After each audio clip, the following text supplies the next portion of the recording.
guys, I'm Joe from Jayster 3.0, and today we're going to be doing an iOS tier list. Okay, before I get right into the video, I have to open up my Safari tab and see what each version of iOS brought and what their controversies were. And sorry, I wasn't really prepared before I started this video, but anyways, whenever I look at the things, I'm gonna judge if they deserve the tier or not. We have to see what they introduced, how useful they are. We also have to see like some other things, you know. There's just I don't know, but there's I'm going to be just judging it by what it introduced, if what it introduced was useful, if it was a minor update or not, and how controversial it was. Let me just start up the song. Alright, let's get right into this video. Okay, iPhone OS, because that was what it was called before iOS 4, when they renamed it to iOS. Now, iPhone OS 1 is automatic S tier. It may be minimalist, or I mean, well, not minimal, but like, it may be lacking in features compared to today. Hasn't aged well, but the main thing is that it was the first version of iPhone, and also it since it came with the first iPhone, it's revolutionary, just like the first iPhone was, because it was basically the first touchscreen phone. That was amazing. And it costed $500 in 2007. And there's just, yeah. iPhone OS 1 is the best. And now, let's think about iPhone OS 2.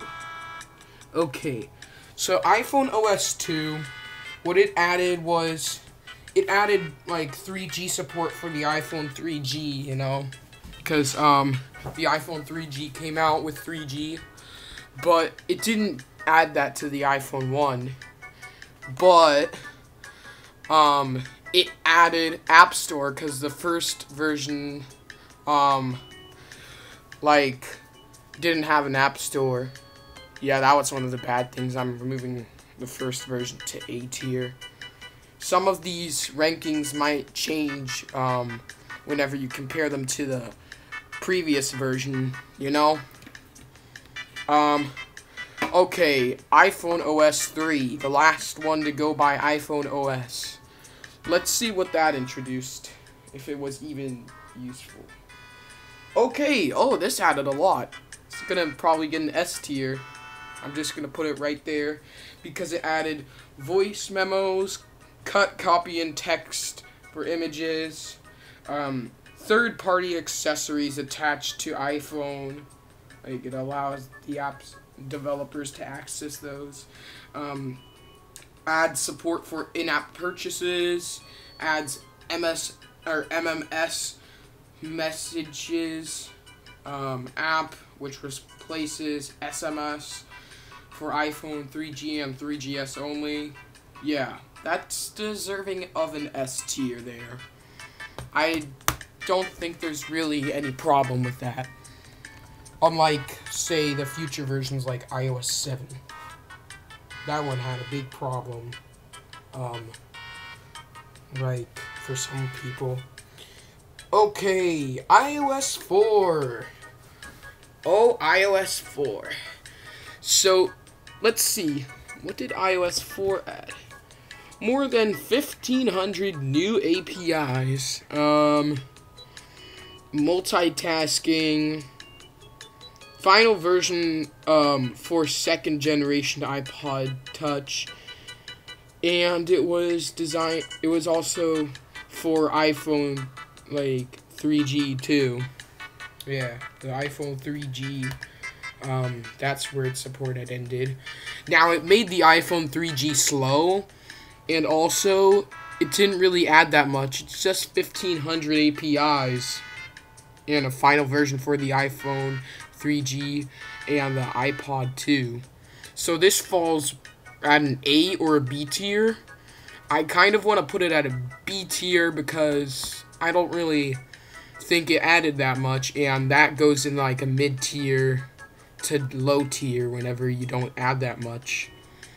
The lower tier is whenever it stays the same. But yeah. Now we're gonna go on to iOS 5. iOS 5. Oh, iOS 5. I remember, sorry, a screwdriver just fell. Anyways, I remember iOS 5.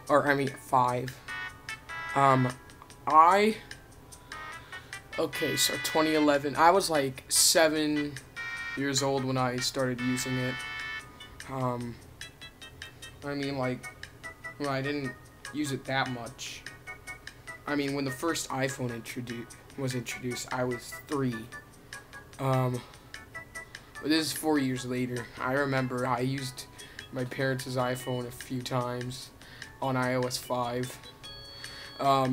Now, that is kind of nostalgic. Now, let's see. Oh, this one was so revolutionary. You could update the software wirelessly. That was really cool. I remember that. Yeah. I barely remember it, but software updates wirelessly, so great. Deep integration with Twitter. I didn't use Twitter, but I think that is pretty cool, but I don't really like Twitter that much. It's kind of a bit toxic of a platform, especially towards like politics and all that. I don't like platforms like that much. But it also introduced multitasking gestures, and also whenever the iPhone 4S came out with it, it literally had Siri. It had Siri. Siri was like the most revolutionary thing. That is an S tier. So, and also it had a camera shortcut to the lock screen. That was another reason why I give it S tier. iOS 6, the last one to have a skeuomorphic, realistic design. So it had the new Apple Maps, but that one was horrible. Like, tons of glitches and all that crap. It replaced Google Maps. It's the worst, like, the Apple Maps. It's the worst Google Maps. And it removed YouTube as a app that comes with iOS 6. I forgot about the bad parts because I get a little focused on the nostalgic parts of iOS 6. It had the dedicated podcast app. That was really good. And it had like a central location for podcasts, whatever that's supposed to mean. If I'm pretty sure I might understand what that means. But anyways, it had a passbook app for managing different types of tickets, boarding passes, and loyalty cards. That was pretty good.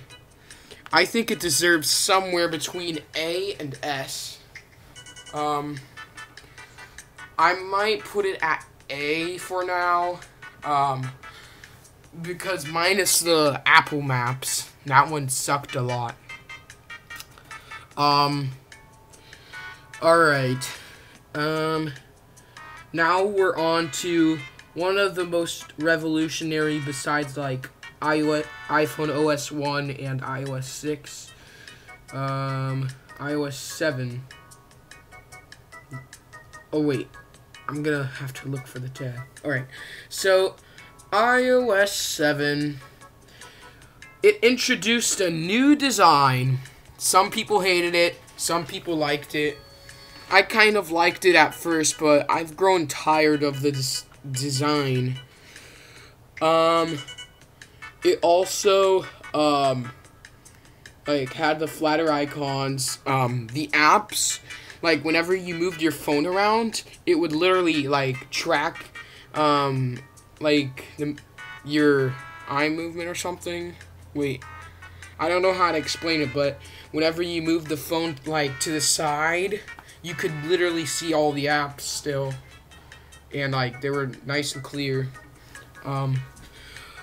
And it also had, like, it had wireless technology. Like, wireless technology was kind of more integrated. Most of it is just the new, like, the flat design is what, mostly came from iOS 7, and a new control center, all that. I think it's deserving of a B tier because I don't like the new design that much. But I mean, and it, like, started off the simplifying stuff. I kind of don't like that, along with pretty much everyone on my team from Jayster 3.0. I don't like iOS 7 that much. It's kind of not that great, but it's also pretty good for adding, like, a new design, but I'm not sure if I like the design. Okay, iOS 8. So, iOS 8 added continuity. It introduced continuity, a cross-platform Mac, iPhone, and iPad system that enables communication between devices in different product categories. Continuity enables phone call functionality for iPad and Mac, in which calls are routed through the iPhone over to a secondary device. Yeah, that is revolutionary, but I mean, yeah, that's pretty good. I'll give it an A because, you know, it added some new features that we now use in our everyday life, probably. If I'm right, we use it in our everyday life. If we don't, then I'm gonna move it down to B tier. Like, if I think that we don't, I'm pretty sure we do. We do call, we do have call functionality on iPads and Macs, so then yeah, that's an A tier because iPads and Macs needed that, you know, because some people were at an inconvenient time and place, and you couldn't just FaceTime them at that inconvenient time and place. So, you'd always have to FaceTime, but when iOS 8 came, then you'd have to just only call them without even having to see, something rather horrible at an inconvenient time and place. Okay, let's go to iOS 9. It introduced iCloud improvements, battery settings, if I'm right. It had improved Siri features, more powerful search. You could work with two apps simultaneously side by side, or with the new picture-in-picture mode on an iPad. That is pretty good, but I don't think it did that big of a thing. Sorry, my Discord just went off. Okay. Yeah, that's right. So yeah, B tier for iOS 9. It's good, but not the best. iOS 10. It was 2016, and I was a 12-year-old.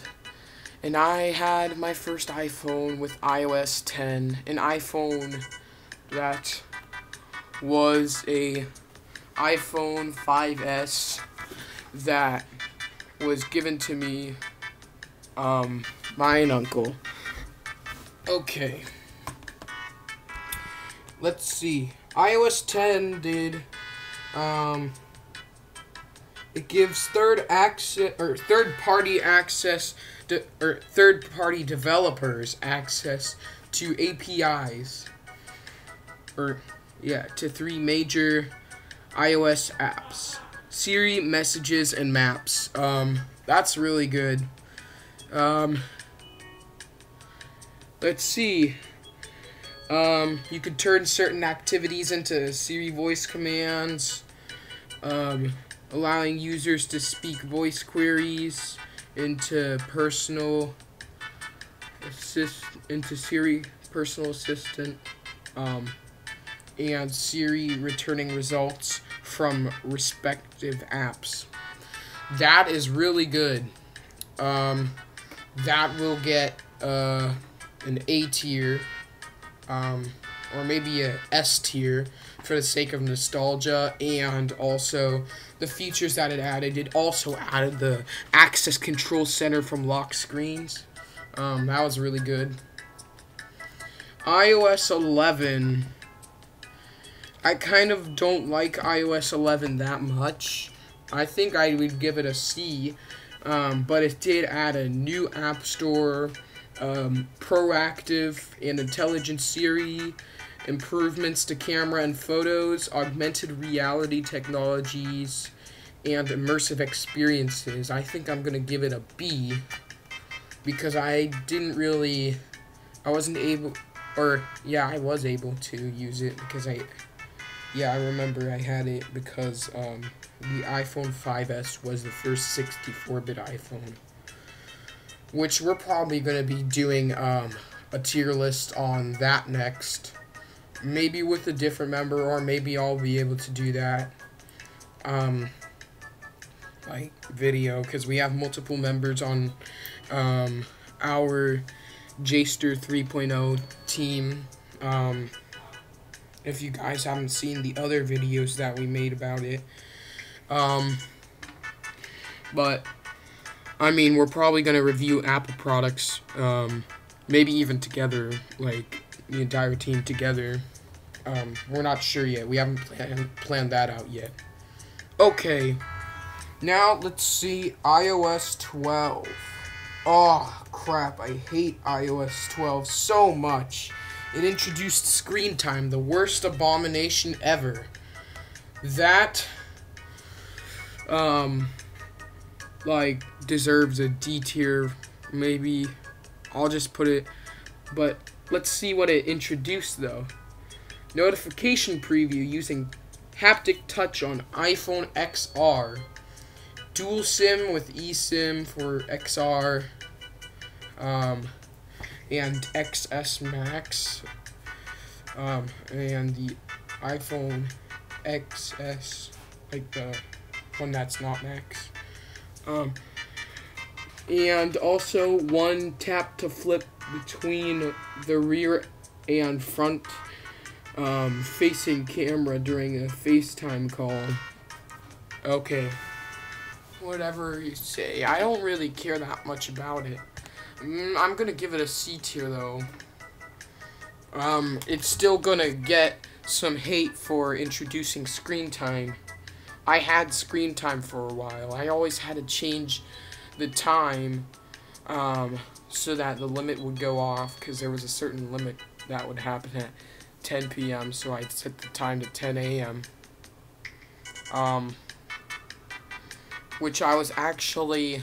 soon, later, I was able to remove the screen time thing altogether. Okay, now we're on to iOS 13. Oh, this one's really good. Oh, crap, I have to verify I'm not a robot because there's a lot of activity on Google right now. Okay, so,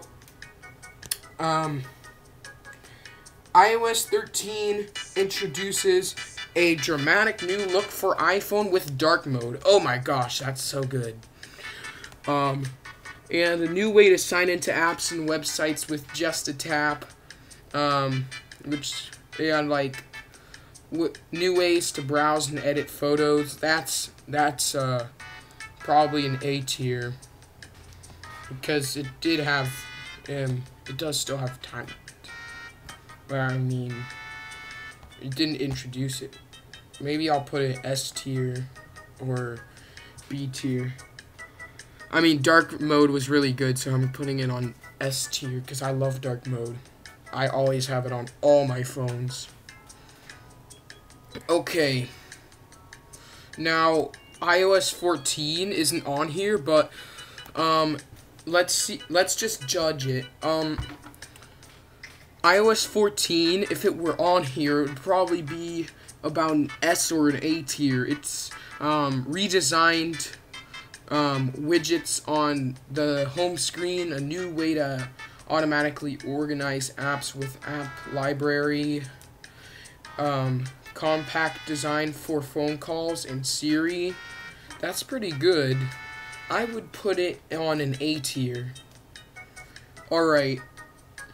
iOS 15 introduced FaceTime calls, tools to reduce distractions, a new notifications experience, added privacy features, complete redesigns for Safari, weather, and more. That, let me think. I mean, it didn't really add that much to me. I barely noticed a difference. I would have put that on a B tier. Okay, on to iOS 16. This one's the best one. It would be definitely on this S tier. iOS 16 is an S tier because of its new customization and all that. They're finally doing what Android has done for many years. But I mean, it's a great thing that they're doing it finally. I think they're probably starting to listen to their fans. I've even heard rumors of iOS 17, like adding probably some more new Android features. Oh, and also, the best part about iOS 16, well, is just all the widgets you can add to your lock screen. You could quickly access an app. You could view information from the lock screen.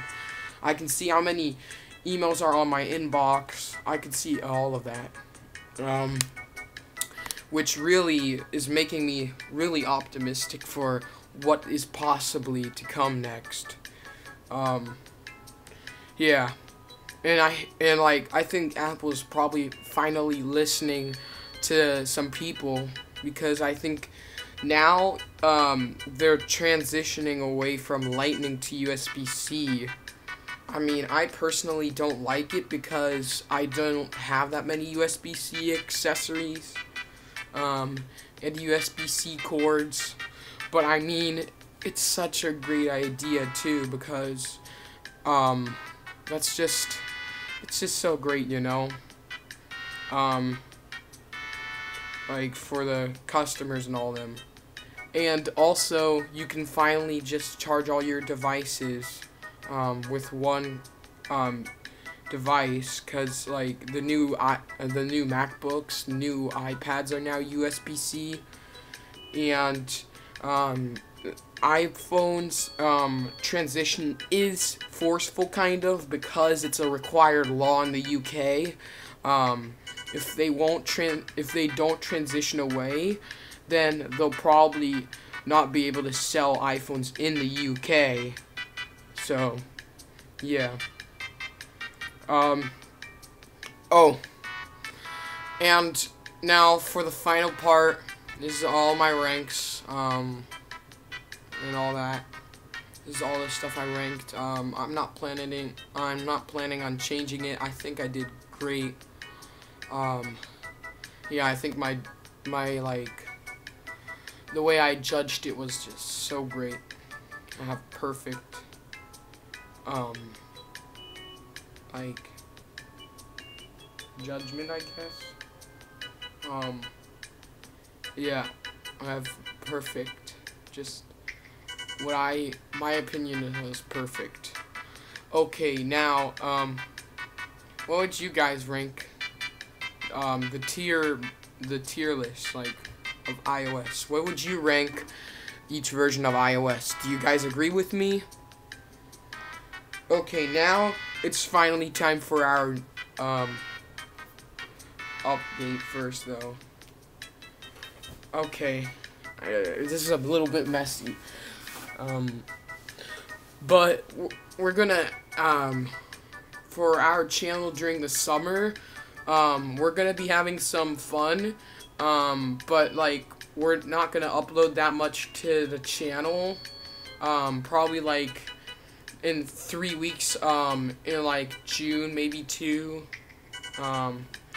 in, like, June to August, and then whenever summer break ends, we're gonna go back on our normal schedule, because we won't be making that many videos in YouTube Shorts, on our schedule, so I just wanted to get that, like, you know, to you guys' mind, to remember, like, that we're going to be, on our break, it's gonna be, like, our break's gonna be a bit, and, like, during this break, we're gonna not be uploading as many YouTube videos, but whenever you see some in your notification, then, go and check them out, you know, like normal. But, I mean, whatever, it depends if the notifications even show up, because I've heard recent issues with YouTubers having, like, their notifications appear on other people's notification section. Some of them, even with all notifications on, have, like, they're not getting any notifications of new videos. And my favorite YouTuber, TheTekkitRealm, you guys may think, like, some of you guys may know him as being being quote-unquote proved as fake, but, all those examples that YouTuber once used, Internet Anarchist, and some other YouTubers used, they're just all bullcrap, like, examples. They're just plain bullcrap, bro. They're, like, they're mostly just of his hoax videos, and, there are also some weak reasonings on those videos, like, trying to say that he's fake, because, like, they say things like, oh, him rickrolling Barack Obama can easily be faked. I mean, there's no proof that it was faked, and just saying it was easily faked wasn't a lazy argument. But anyways, now that we know that, what he says is true, let me talk about this. So, he recently, now, he's been getting messages from his followers, or I mean, his subscribers, that notifications of when he uploads, like, the videos he uploads, haven't been appearing that much. Now, he took, the YouTube analytics of the views, the subscriptions, all that, like, how many people subscribe to him, how many views he gets, how many likes he gets, how many dislikes he gets, and he lined them all up next, like, he compared them to Google's stock, like Alphabet Inc., who owns Google, their stock, and it turns out they matched. So if the Google stocks is high, then they probably do, like, sorry, I don't know why he just opened the door and looked in the room. But anyways, if the Google stocks is high, then you might get more notifications from me. If the Google stocks is low, then you'll probably not get that many notifications from me if our channel matches with Google stocks. I mean, it was just the TheTekkitRealm who verified this. We're not sure if it's the same for other channels. We're not sure if his channel's an exception, but if it's the same for other channels, then yeah, you'll probably get notifications depending if Google stocks is high or low. Like, you'll get little to no if Google stocks is low, and most of them, if not all of them, if Google stocks is high. So yeah, but that's all I've wanted to talk about. I had to get those few things off my chest, and, like, you know, get them out into you guys, so that you guys could know this stuff. So that's pretty much all. Like and subscribe. Turn on all notifications. And see if you're getting my notifications when they're all turned on, like, and also try to check Google stocks if it's low and you're not getting that many notifications of my videos. But anyways, that's all I wanna say. Do you agree with the tier list, how I ranked it, or do you not? How would you rank each one? And so that's all. Goodbye, guys.